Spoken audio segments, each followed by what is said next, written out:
Welcome to Synthaholics. This is your host, David Duncan, and we had an impromptu magical vacation. It was our summer break. It was our summer break. Yeah, we both had to go to summer school. All right, and with me, Brian. Yes, as always, Brian is here. Also, we had.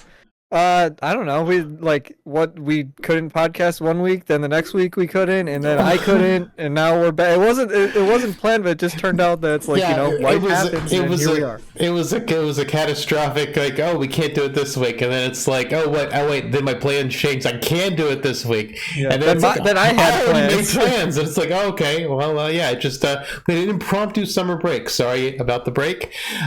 We could just say that we were broken up about the cancellation of Wheel of Time after its third season.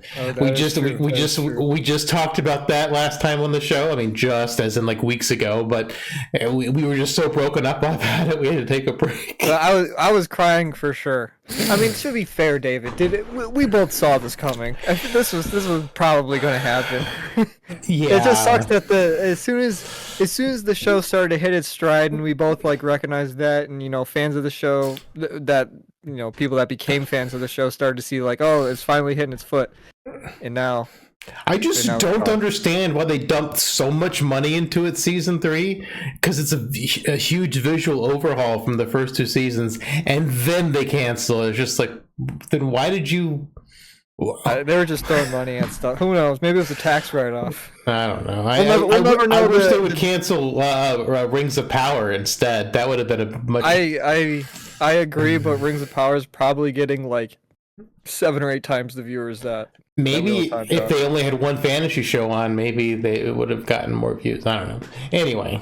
Well, if they never made Rings of Power, they would. The problem is the Rings of Power show is... I know we're already off topic, if you can tell by our backgrounds. But Rings of Power is connected to Lord of the Rings, and that's kind of the default fantasy. Yeah. It's Harry Potter and Lord of the Rings those are the 2 fantasy shows, if you want to include Hunger Games, I guess, too. But those are the 2 big ones. Yeah, well, anyway, it's been a while since we've spoken about Star Trek, and back... That's why we're coming back. This is why I was I'm okay with doing another Star Trek one, because we were gone for a couple weeks.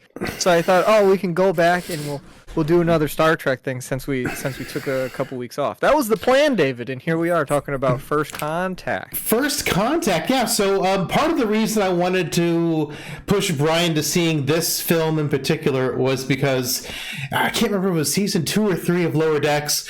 It opened up with they were doing the First Contact thing where they were taking a ride on the fake Phoenix, and they were it was a bunch of callbacks to this movie in that episode of Lower Decks. And Brian, as a huge fan of Lower Decks, I figured he could enjoy the film where all these references came from.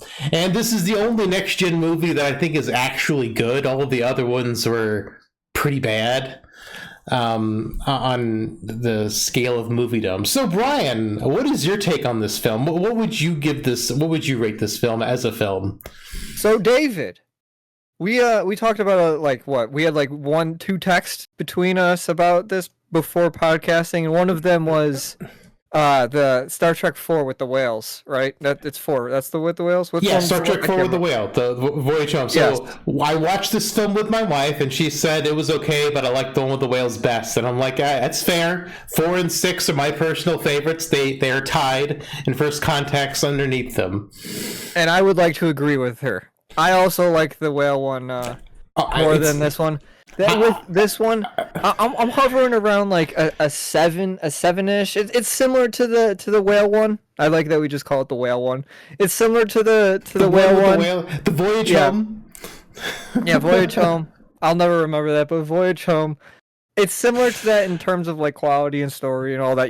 They're similar-esque movies in terms of enjoyment, but I did enjoy the whale one more just because my favorite part of Star Trek is when from what I've seen, where there's people from a different time versus people from another time, and they're trying to interact with each other. We do have the time travel aspect in this film. That's my favorite part of Star Trek for the movies that we've watched, and the whale one is way more into that than this one is. Oh well, Star Trek 4 like leans into comedy, which I know, that's why I kind of like. I like that. That's why I like that one. Well, I think that's why Star Trek 4 is probably the most appealing Star Trek movie to people who don't watch Star Trek, because it leans into comedy and it works for people who haven't seen Star Trek, which is fantastic. This movie's still pretty good. I'm probably gonna go with around a 7 on it too, because I feel like all the other movies are like well below a 7. Oh like, no! Yeah, like all the other movies are well below. So this isn't like, you know. That's coming from you. Oh God! Don't make me watch those. Oh, I'm not. We're not gonna watch the other next gen movies. They're not very good. One day. I mean, if we're super desperate for content, I guess we could go back to the other next gen movies, but I'm not in a super hurry to watch them again because they're not very good. This is the top of the tier, and this is about a 7. I would have given Star Trek 4. I'm pretty sure I did. I probably gave like a 9 because I don't remember what I gave it, but I don't remember what I gave it, but I definitely enjoyed that movie more than this one. I just don't remember what it was probably around a 7 or 8. You probably gave it an 8. I think you probably gave it like around there. I think you gave it a little bit better than a 7. Yeah. So. First contact, and also you had experience with the Borg through Boimler, because Boimler had that training program where he was trying to get like 100% progress on like how to fight the Borg. When I was watching this is kind of like the first time I think, was the Borg in the J.J. Abrams movies, or no they weren't, right? No, I don't remember. Okay, well.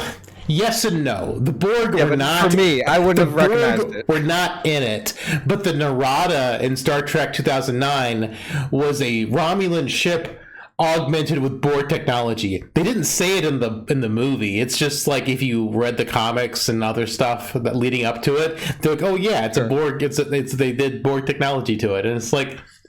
Why is this detail, and it's not even in the film? Like, why? Okay, so that's. But no. Before we watched Lower Decks, that was my knowledge and understanding of what the Borg was through those movies or whatever the heck was mentioned in there. That's all I knew about whatever, even if I was unable to or able to recall that. What was weird is that when I was watching this movie, I was thinking, oh, that kind of looks like the thing from Lower Decks. And for you, you're probably thinking the complete opposite, because my only interaction with the Borg up until like this week was Lower Decks Borg. So I'm like, when I think of like the Borg now, it's like, oh, that's a Lower Decks thing, rather than like where it originally came from. Yeah, next gen. They're introducing... I know, but it's weird that it's like, because I never watched those shows, so it's like Lower Decks is my first kind of like real like interaction with some of these characters and stuff. Like when Data's in it, I cannot get out of my head that he was in that episode where he's just a head. Yeah, I know. That's why that was the first thing. Every time I see him, I keep thinking of that. I keep thinking of like Tendi was like was with them in like that cabin or whatever in that one episode. I don't know. That's what I think of when I see Data. It's like I don't think of Data from like these movies or the show. It's like I think of that, which I thought was kind of well. You have weird. A completely unique perspective on this. Yeah, I don't... and like, you know, I think I would like to talk about individual next gen episodes with you here and there at some point, so you can get more Data and more Data's head and more Enterprise. More Data. But more Data on the show, or more Data itself? No, it's just the show. But I really want to do Deep Space Nine all the way through. And actually, with Deep Space Nine, we don't even really get the Borg. They're dealing with a completely different threat. Yeah, there's no Borg in Deep Space Nine. Well, who's the makeup? It was like these older movies or TV shows. They do something like weird with like makeup where it kind of looks like it's like slimy a little bit. You know, they got like a little glisten on them, and the Borg has that too. I noticed that in like older movies and TV shows where it's kind of like a little uncomfortable to look at compared to like what we have now. Everything's so like glazed over, and it doesn't look like it's scary or anything. I don't know. The 80s and 90s or probably 70s also, they just had like a little something to them where it felt a little bit more real. Probably because it's practical. Oh yeah, practical effects, and the Borg makeup is extremely hot. I mean, that's just like a bunch of like plastic or, you know, polyurethane they're wearing. This big old suits that are just like probably skin tight and just cooking you. And I think that's also why they mentioned the specific temperature of the Borg ship, because whenever Geordi leaves at the beginning of the film to go down and check out the Phoenix, he's like, oh, it's kind of warm in here. You should check out the environmental systems. And then later they get the temperature and he's like, this is exactly what it's like inside a Borg cube. They probably just said the temperature's hot just to make it to compensate like real life. to compensate for the actors be sweating a whole lot in that makeup. Yeah, I'm sure they had it. They don't even look like, at least the queen or whatever. What's her name? I don't know. She's the Borg. She's just called the Borg Queen, but she's okay. So the Borg Queen is specifically for her. She's the makeup on her looks great. She's very slick looking. Yeah, she's super lubed up. And she was lubed up for Data. I know. Did you? I mean, for me, when like Data was like, you know, potentially going to change or whatever, to me, when I watched it, I was like, I don't buy this at all. Did you ever, like, when you first time you saw this movie, were you ever thinking like, oh, maybe Data's going to turn bad? For me, it's just like, that's not like this is not that kind of show. This doesn't happen in this kind of show. So for me, that kind of feels like a little bit of a waste to me, because I know it's not going to happen.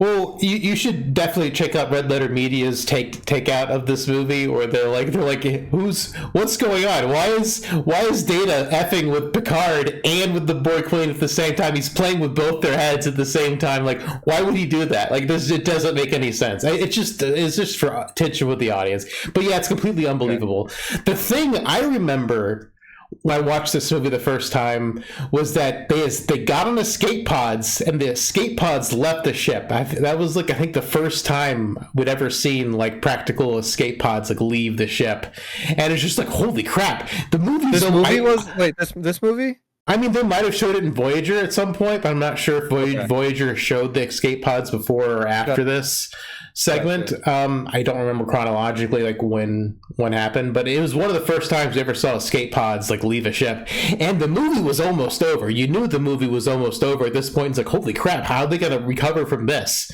That was what I was going through my head. And actually Kaylee, when she was watching it, she was like, how are they going to fix this? They're just leaving the ship and the movie's almost over. How do you wrap this up? Wrap it up. We gotta figure it out. Yeah, there's some of that. I want to talk about a little bit about Patrick Stewart. Is he like do people like him in the like? Not, I'm talking about like in the Star Trek community. Is he cool? Because like I've never really seen it. Like when you see the memes, it's like that's the guy who's in the meme who does the meme. But I don't have too much interaction with him. And in this it's kind of like I'm mad at him. I don't really like. He's just kind of like a leader that just walks around. I don't know. Am I crazy? Or do people like him? Generally, yeah. People like Picard. Like the thing is, like in the community for a long time, it's like Kirk and Picard. Like, who do you like the best? Who's your favorite captain? Because I mean, people thought it was heresy to like anyone who wasn't Kirk, but then like a lot of people started liking Picard more. And personally, I like Sisko best. And then if we have to go by all sci-fi captains, I like Malcolm Reynolds from Firefly best. But that's neither here nor there. I mean, Firefly, that's a whole other conversation. Absolutely, but like that's a show I've actually watched and enjoyed. Yeah, but anyway, like Captain Mal's my favorite captain. I love him. He's great. But it's also probably because he's played by Nathan Fillion, one of the guys with the best amount of charisma ever. But Captain Picard, he's kind of different in the films than he is in the TV show. He's a lot more intellectual in the TV show and not as angry. They made him more angry in the movies and sad. And this he felt like a little mad all the time. I was like, I feel like if you're like that was the reason why I brought it up, because it felt like he kind of like had an attitude the whole time to me, like a small like he was still doing his job and stuff, but it kind of felt like he had a little bit of attitude, and it's like I don't want to just see like the leader guy just mad, kind of like upset or have an attitude the whole time. That was my reasoning. So I was like, I don't know if people are like they're cool with it or what, or maybe that's just how it was, because I don't really know much about him. Well, you could also watch like I said, Red Letter Media, their takes on the Star Trek movies, on the Next Gen movies. Mike calls it a tale of two Picards, because in the movies, Picard is either really mad or really sad, or like he's very different than he is in the TV show. The TV show, he's a lot more intellectual and like smart and less angry. He's a lot more of a grounded strong More like captain level-headed? character. Yeah, he's a lot more level-headed in the TV show versus the films. Okay. The films, he's like raging one way or the other. It Yeah, kind well, of it's like feels like there's a scene where he's talking to, oh god, I think I got the name on it. The Worf, right? the Klingon. Yeah. Yeah, you got it. Hey, You got I it got named. one. I got one. Yeah, Brian let's go. got a science fiction and/or fantasy name. We'll have to This make is the first time writing down. Even between Lord of the Rings and Wheel of Time and anything. It doesn't matter. It doesn't matter what it is. It has nothing to do if I like something or not. It's just I'm not good with names. But there's a scene where he's talking to where Picard's talking to Worf, and that was after that scene. I was like, I don't know about this guy, because it's like he was just like really angry. He was like, "Get off my bridge!" Get like, off come my on, bridge. man. If you're any other man, I'd kill you where you stand. It's like, Yeah, it's like, what the heck, man? Just And like then you guys gotta work together. he got an apology. I know, but it feels like that kind after of he was like called Captain Ahab. Yeah, well, I don't know, man. I didn't like it. That was kind of after that moment. I was kind of like, oh, I don't know. This guy's fine, I guess. I know, it's just yeah. I mean, I think he's more iconic for the TV show more than for the film. For the films, because like I said, this is the top tier of the film, and it's like, still like a 7. It's not even that great of a film, but it's my favorite of the next gen films. But Star Trek 4 and Star Trek 6 are like my favorite. We haven't watched Star Trek 6 yet, but Star Trek 6 is really good. Yeah, I haven't watched it. Definitely, we'll have to do that at some point. The best moments for me, or the best couple scenes in this was when they're interacting with the guy where I'm not gonna know LeVar Burton's character's name. Not gonna know that one. Jory? Yeah, when he goes down to like Earth and he starts working with that other guy, and LeVar Burton's like Zephram Cochrane, the guy who invented warp drive. Yeah, that guy. When they go and start having that conversation, like, this is where your statue's gonna be, and the guy's like, huh? That's like perfect, like, Star Trek. I know it doesn't happen all the time, but like that's perfect for me, because it's like I like that. It's like those small interactions where like this guy is so oblivious to what he's doing, and they're just like, he's just living his life trying to like figure stuff out, and then he comes down and he's like, your statue's gonna be here. You're like the greatest guy ever. Those are my favorite moments. Yeah, and then they showed him the Enterprise on his telescope. Like, how'd you do that? Yeah, exactly. It's like those, just like the like discovery or like mystery of like this guy's looking into something that he'll never see and never understand. He's just like blown away by like kind of like what's going on in the situation he's in. I don't know. I think that stuff is cool. Yeah, Other than that, yeah. I like the lore of the film because, I mean, this came out before Enterprise, because in Enterprise we knew the Vulcans were kind of like the first people that interacted with humans, but it's like, ooh, who's going to be the first people that they meet? And like it was cool to see that they met, the Vulcans, and they landed, and that was right at the end, right? Yeah. Okay, I got you. So it was the Vulcans that detected the warp signature, and then they landed. I couldn't remember what a Vulcan was for a moment. I have to like Vulcan goes to Spock, and then it goes to pointy ears. Yeah, it's like that's my like trail of thought when I think of Vulcan people. Romulans also have pointy ears. They do? Yeah, Romulans. Okay. Yeah. I'll have to remember that too. Well, because Romulans came from Vulcan, they split up and they went away to another planet and sell it. Yeah, well, the Vulcans are like the really smart ones. Well, yeah, they're the logical ones. Yes, they're reserved and logical. Mm-hmm. Gotcha. Also, assholes. Whenever you watch Enterprise, the Vulcans are just kind of all assholes. Well, that makes sense when you get like logical and stuff, and you pull all like emotions out of everything. That's kind of how you turn out to be, I guess. I mean, it makes sense. Well, Spock never seemed like an asshole, not usually, but like the Vulcans Spock. We'll have to watch Spock stuff. So I don't know, because the only Spock I know is the one from the J.J. Abrams movie. Ooh, that was also an angry Spock. Well, you watched Star Trek 4 where he swam with the whales. Yeah, but that's the only time I've ever I know who he is and what he looks like. He's been referenced in Lower Decks. He's been referenced other places I've seen. I've seen like clips of him, but I don't know his character at all. I don't really know much more than I think he's actually in the J.J. Abrams movies. Yeah, he is. I think okay, yeah. The See, Leonard Nimoy. I Yeah, know he's what's there. going on, but yeah, that was another angry Spock for sure.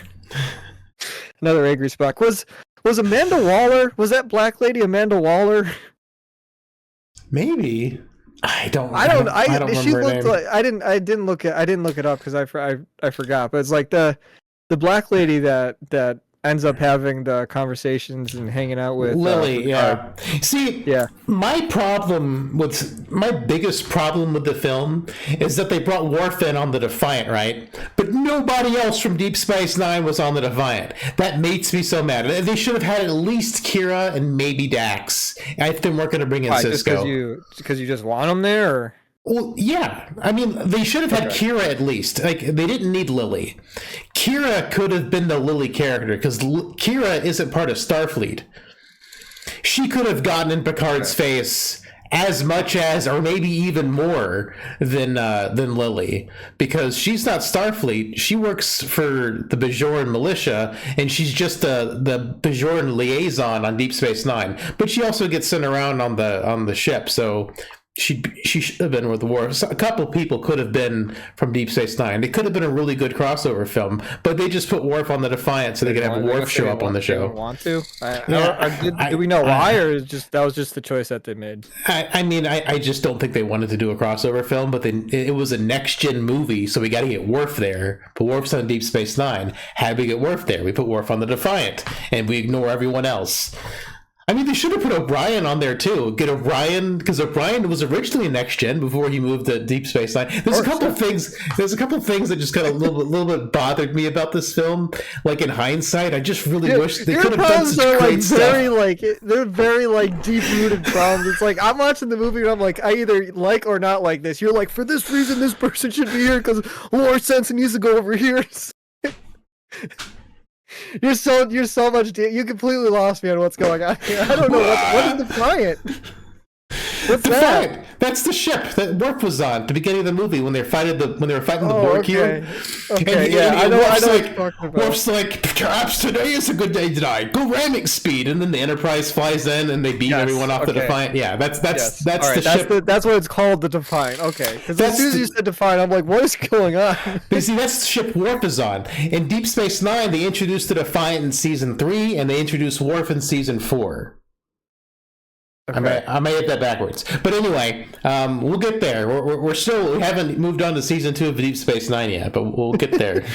But yeah, so that's the ship. So basically, Deep Space Nine, people get tired of them being stuck on the ship on a space station the entire time. So they get their own starship, the Defiant. So they get their own starship they can start flying around on in season 3. Gotcha. Understood. I know it right now, but if you ask me in like 2 days, I'm not going to remember this. No. Well, yeah. So that's why I really wish we could have gotten some interaction, and Kira could have just stood up to Patrick Stewart and given him some Bajoran sass, and her not being part of Starfleet, he couldn't do a damn thing about it. So he could. He could. Well, I mean, just as much as he could with Lily. I mean, he's got no say over Lily. I mean, Lily's her own person. Kick her off the I mean, I guess, but I mean, it'd be the same. Like Kira and Lily could have been like the same character. They had to write her differently. But I guess, they pretty much okay. I understand where you're coming from. Yeah, because I mean, like she's not Starfleet, so he can't give her orders. Yeah. Only reason she takes orders from Cisco is because she's Deep Space Nine is like technically Bajor's space station now, and she's kind of just there. But it was just kind of a thing between Starfleet and her. So I don't think Picard could have technically given her orders, or she could have just ignored them because she's a spicy redhead Bajoran lady who is feisty. Whichever one it really is, but I think it could have been a fun crossover film. And your problems with the movie are so different from like anything that like I would say. It's just like completely different. Well, yeah, but also your take on the film is completely different. It's like, oh yeah, it's from Lower Decks, and I'm like, no, that's not from Lower Decks, Brian. It is from Lower Decks. It is from Lower Decks. Well, it's why I wanted you to see this movie, because at least there's some connection to Lower Decks, something that you can latch onto and like. Well, see, you know what's gonna keep happening now is anytime we watch Star Trek, I'm gonna immediately compare it to Lower Decks because that's where I know everything from. Yeah, well, I mean that's your entrance point. That's completely fine. That's good. It's a weird entrance point though. Everyone's got their own entrance point to Star Trek. I mean, I grew up watching reruns of the original series, and I remember anticipating Next Generation coming on TV, and I watched pretty much everything live from then on. I will say, it goes without saying though, I think you'll agree that like Lower Decks is better than this movie for sure. Oh yeah, I mean Lower Decks is amazing. I really like Lower Decks. Yeah, this movie does have some storytelling problems. Yeah. What's not like when Data's on like the Borg shiver cube or whatever, and Patrick started to ask him like, how long did you like reconsider did you consider joining them? He was like, oh yes, for 0.0 like 4 seconds. Yeah, 8-7 seconds or whatever. That is like I don't know, man. It's just like I don't know much about Data, but do people like Data? Yeah, people love Data. Okay. Yeah. Okay, I like Data too, but it felt like this movie made him feel like a little, I don't know, like a little off. Because to me, like everything he does and says is like already pre-programmed. Because that's my understanding of Data. I don't know if that's accurate or not, but everything he's like, to me, he's just a computer.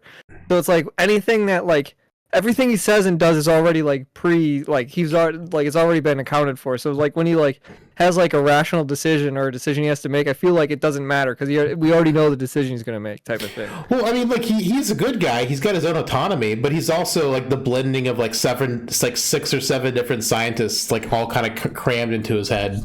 Like but doesn't he have like objective like goals and like he's always going to make like this decision type of thing. Like you kind of know what he's going to do before he does it because he's like programmed to do certain things. Well, I mean, he's also an officer in Starfleet. He has to follow orders. I guess it's okay. I mean, it's not like he's a. I mean, he is a robot, but I mean, he's got as much free will as a person does.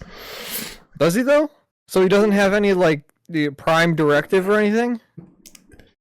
I mean, he has a brother named Lore who's free to be evil, and his brother is really evil. So I mean, they do have free will. He chooses to be a decent person, and his brother Lore is evil. I didn't know. Yeah. I didn't know that. I didn't know this. Yeah, I learned a little. How like is Data like a? Is he in like a lot, or is he not really in the show too much? Like over time, is he like as big as Picard is? Data's in terms of, like, the amount of episodes and stuff he's in? Yeah, he's in like pretty much all the episodes. Okay, because I didn't really know, I mean, again, before like prior to like Lower Decks, is like I didn't really know who Data was, and now it's like I see the head on the table, and I'm like, hey, that looks like the guy in the head with the head on the table. So I mean, Next Gen is Picard, Riker, Worf, Data, Beverly Crusher, and then Deanna Troi. That's like your and Geordi. So you got your main characters, and then occasionally there's Will Wheaton playing. I don't like that guy. Yeah, well, it's playing Crusher's son, and then in the first season we had Denise Crosby playing a security officer. So we had like 9 main characters, kind of, and then like we lost the main character into season 1, yeah, and then so we kind of just have 8. Okay. Interesting. There's more stuff I don't know about Star Trek, it turns out. Yeah, a little bit. Yeah. But yeah, so we've got season 1's pretty rough. Season 2 gets better. Season 3 is better. They just kind of get better as they go along. Just kind of like Deep Space Nine. They kind of hit their stride in season 3, just like with Rings of Power. I mean, not Rings of Power. Rings of Power is never going to hit its stride. No, you're getting converted. You're being converted. My brain's just melting. It's working. Amazon's trick is working on you. They want you to want Rings of Power. No, I don't want Rings of Power. No, Rings of Power is never going to hit its stride. Rings of Power is going to be miserable every single season. Yeah, it will be. I agree.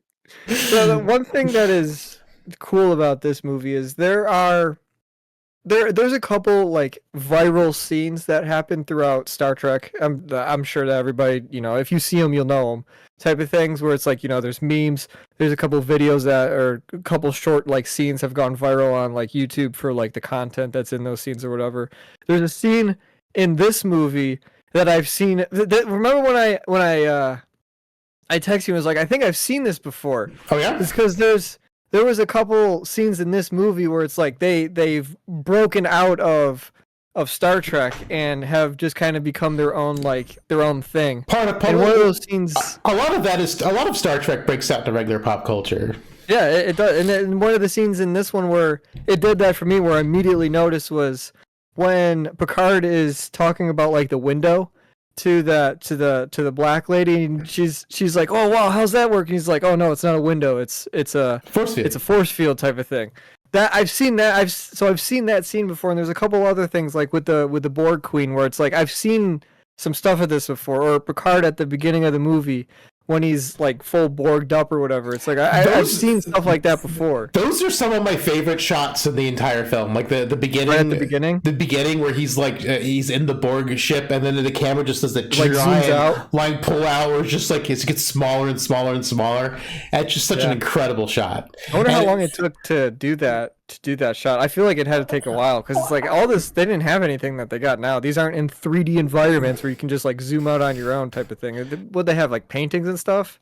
No, they had some CG. I mean, a lot of the battle sequence at the beginning of the movie was CG. So I mean, there is CG, and there's a Millennium Falcon in that battle sequence too, if you look hard enough. Is it really? Mm-hmm. It's only there for a couple seconds. George Lucas didn't come after him? No. There was never a problem with that? I'm surprised. I mean, it's just an Easter egg. I mean, it's only there for a couple seconds, and it's like pretty far in the background. But like, I'm pretty sure it's on the left-hand side of the Borg cube when you first see it, or during one of the battle sequences. It's only there for like a second or two. Yeah, but that feels like an impossibility to do nowadays. I feel like Disney would like at the time when this movie came out, Disney wasn't owned. Disney didn't own Star Trek. Or Star Wars. R2-D2's in like a second or two of the J.J. Abrams film. Really? And Disney's just good with it? I'm surprised. It's an Easter egg. It's an Easter egg. Yeah, but Disney doesn't care about Easter eggs. Disney wants money. Yeah, well, they stole a character or whatever. Yeah, there's an R2-D2. Like whenever they warp into Vulcan in Star Trek 2009, and they're flying through all that junk, like R2-D2 is one of the pieces of junk that like flies past the screen. That was the first time I knew about Chris Pine too. And that 2009 movie, Into Darkness. No, Into Darkness was 2013, but yeah. Oh, dang it. Okay, I was close. It was the second film in the series, yes, but the first one was 2009. Yes. Okay, got it. Because it doesn't have an actual subtitle, so when it's just called Star Trek, so people just call it Star Trek 2009 because it's the one that came out in 2009. And then Into Darkness was part 2, and then Star Trek Beyond was the third part of that trilogy. Sure. Man, there's a lot of Star Trek stuff that I don't know about. So it does feel a little weird when it's like some, I don't have anything specific, but it's like you'll talk about something Star Trek that happened like 7 years ago or something. And I was like, I got no clue what you're talking about here, buddy. And then it's like I'll watch some of the Star Trek stuff, and it's like, oh, David said something like that before. It's like I don't have any like references, but it's like just something you said offhand like 4 years ago, or that I can't cognizantly think of. But when I see it on Star Trek, it's just like oh, David said that. Oh, it's a thing. David said something about that. Yeah, I make Star Trek. I'm known to make Star Trek references here and there. Here and there. Oh, you know, might be a little bit more than here and there. Yeah, you know. Man. It is what it is. That's kind of that's first contact from my point of view. I can't think of really anything else I wanted to talk about. It was a fine movie. It wasn't like the best thing ever. It wasn't the worst thing ever. I liked the fourth one with the whales better. But yeah, I mean I agree, just because of a different like vibe that movie had, just with like you mentioned with the comedy and stuff. I kind of just enjoyed that one a little bit more. Oh yeah, I enjoyed Star Trek 4 more as well. I mean, Star Trek 4 is probably one of the most rewatchable films there are. It's so good. Yeah, the whales are just. Well, I don't know what. I don't know. I can just see one of the writers sitting there, and they're like, "Let's just make whales. Like, you just like do this." Leonard Nimoy was one of the writers for Star Trek 4. Was that his? Well, we'll never know. I'd probably. I think it was one of his ideas. Yeah. Really? And the whales were animatronic, and they're some of the best looking animatronics I've ever seen. Like, I think PETA and some other people like got really mad at them because they thought they like wouldn't actually like film about everything now. Sure, but like the funny thing, but everyone was fooled. They thought they were real whales, and like the entire they were always animatronics like the entire time, which is like insane. That how they look so good. Cool. I will say though, PETA respects animals more than they respect themselves, though. So it's like. Just like Pokemon fans. Yeah, I like you. Once I thought of that for Pokemon, I kind of like will just interject that with things that I think are stupid. It's just like, oh man, yeah. Pokemon fans respect Pokemon more than they respect themselves. That's for sure. Like that is a very accurate use. And anybody who gets like upset or triggered by that phrase likes Pokemon. I guarantee it. Because if you're like looking at Pokemon from like a glass-eyed lens or whatever, it's like you can see that like Pokemon kind of sucks now. So if you don't if you don't agree with it, or if you think that statement is like mean to you, it's like you're too deep into Pokemon. You need to take a step back. Take a step back, breathe. Yeah. Yeah. But yeah, I enjoy First Contact. It's probably in the top like 4 Star Trek films for me from the original movies anyway. But yeah, it's not awful. It's not great, but it's pretty good, and I enjoy the con one that has Benedict Cumberbatch. That's your favorite one, right? No, Star Trek 4 and 6 are my favorite Star Trek films. What? Why not the Benedict Cumberbatch one? Wasn't that one terrible? Wasn't that one like bad? Yeah, people didn't like it because Khan. Yeah, it was like Khan wasn't right or something. Yeah, it's pretty bad. It wasn't right. I know some things. Yeah, you know some things. You do. That's absolutely true. Oh man, that's the movie. You got anything else, David? That's kind of I got everything I got to get out. Bring me Kira. Okay, I'm not gonna. Crossover Deep Space Nine. We gotta go back in time. We need to go back. I mean, they did it in this movie. We know it's possible. We gotta go back in time. We gotta use the Borg conduit, go back in time, and have them make the movie the right way. What a movie! What a mind melting movie that would be if they like made if they made the movie where the like crew goes back in time to correct the movie that they're in. Yes, that would be really cool. That'd be really cool if they go back in time to fix the movie as the movie's happening before we see what happens in the movie. Yeah, absolutely. Oh, what a movie that would be. That'd be trippy. Somebody should make that. That's $1 billion. Actually, I don't know if it's probably not $1 billion idea anymore. People just want to have brain rot content, but I think that'd be really cool. Yeah, it'd be fun. Absolutely. Yeah. Well, that's Star Trek First Contact. It's been a while since we've talked about Star Trek, and as far as we know, we're back. Happy we got back in. Yeah, I mean, I don't have any pressing things coming up, although the pressing things that took us on our previous vacation were kind of spur-of-the-moment things, so fingers crossed, we're back. That is true. We didn't know it was happening until like 2 days before it had to happen. Pretty much. Well, anyway, I've been Dave. I've been Brian, for now. And maybe I'm the Borg Queen. And as you know, resistance is futile. We'll see you next time. Bye-bye.